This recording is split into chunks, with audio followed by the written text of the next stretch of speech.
Hey guys, welcome back to the garage. Today we are doing a discount upgrade to the Wicket 120 X3 build. So we put in the original flash. I had mentioned in the video that I'm no way going to do any more work to the machine. However, talking to the Wicket guys, they said, hey, you already got the intercooler. He says throw it in there. It's only going to help. It doesn't affect your horsepower rating. It only helps maintain your horsepower rating.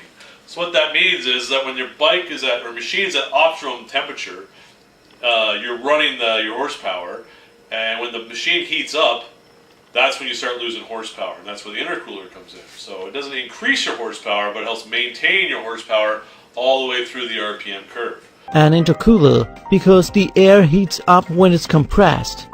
So the intercooler will cool down the hot air coming from the compressor, ensuring that more oxygen reaches the engine. That makes the engine much more efficient. So, in this kit that I put together, I got about 200 bucks into it. I got the intercooler off of eBay. It's got like 300 miles on it. And I went with a 2017 fan that everybody's giving away for like 60, 70 bucks. Everybody moves up to the 2018 fan because it moves more CFM. But because I never was supposed to have this to begin with, it's still going to help. In fact, we didn't even have a fan on there at all, it would still help. So for 60 bucks, I think I got the fan. And then I got the charge tubes.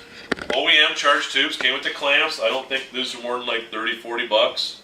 And then because my flash doesn't come with a the programming to kick on the fan on and off, what we're doing is we're going to run it directly to a switch.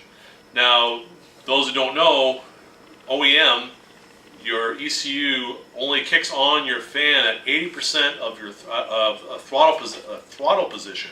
So when you're at 80% throttle position, that's when your fan kicks on. This way, I can kick the fan on anytime I want. It'll be on the dash. And all we did was bought a same kit we used for a light bar and an extra switch because it says cooling fan on it, which didn't have to buy, but I like it. And so what this will do now, if you're drag racing somebody and you're sitting in the staging lane or wherever, or you're doing a hill climb and you want to make sure that you're getting the optimum cooling in your fan, you can turn on that switch. If you don't turn the switch on, the intercooler is still gonna work. As long as the air is going across the radiator fin, it's gonna keep it cold. So we're gonna take a look at what's going on in the machine.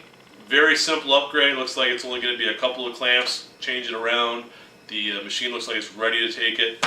So yeah, here we go. Okay, so looking at the back of the machine, this is where the access panel was. If you have a 172 horse, that's where your intercooler is. If you have a 120 horse, there's just a panel here. So remove the panel, and you have good access to your turbo. So we're going to be taking off this clamp and this clamp. And then we're going to, so this will run into the intercooler, and then the intercooler will come over here, and it'll run across here and go into the intake. And then there's a wire already in the back that clips into the fan, which we will then run to the front and wire it into the accessory block and a switch on the dash. So this should be a super simple, intercooler upgrade. Now, and mind you, we've never done it before, and like all the videos, we don't do a bunch of editing and try things out. We gotta just do it, and if we run into problems, you get to see them as we get to see them. So yeah, so we're gonna get things set up here and start taking things apart.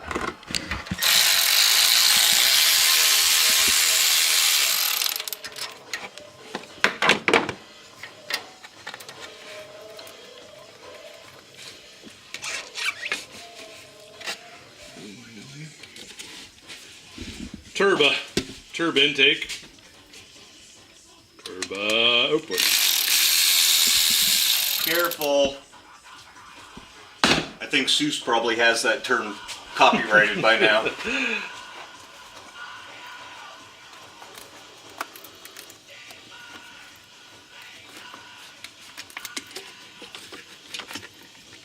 Okay, so that's it. That is the OEM. OEM. done. Okay, so we're gonna test fit the this will be the intake tube going to the intake. So we're gonna put a little lube on her and we're gonna test fit everything, make sure it all lines up before we get crazy and bolt things down. Did you lube that up a little bit on the other end? Because it might. I think I'm gonna need to. All right. Now that it's in the correct position. That looks good. So that is Step one. the intercooler intake pipe. It's going to come off the it's a return pipe basically. It's going to come off the backside of the intercooler. Now we have to add on the small pipe that's going to connect here. It's going to connect to the intercooler. And it's labeled for ease of. It's nice of the guys. This one should be easier. The guys that we bought these off the internet, off eBay, they're nice enough to label the ends of the hose, which was Very nice of them. well appreciated.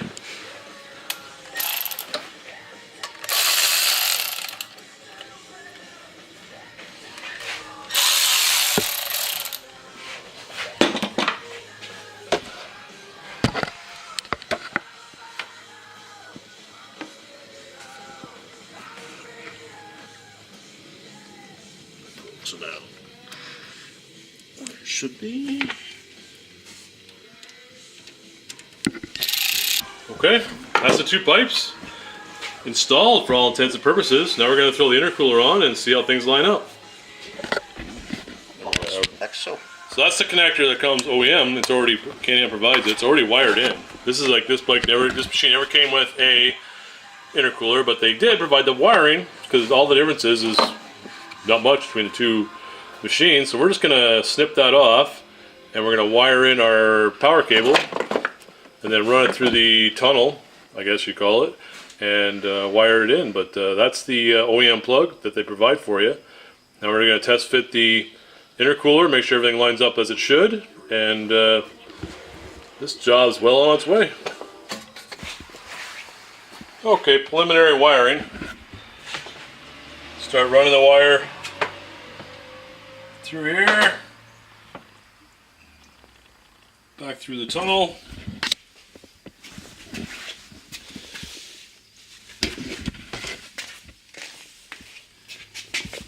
Brought it over here. See that flashlight on the floor. That's how we do it. Ran the wire here. You can see the black wire. And we just run that straight up to the top.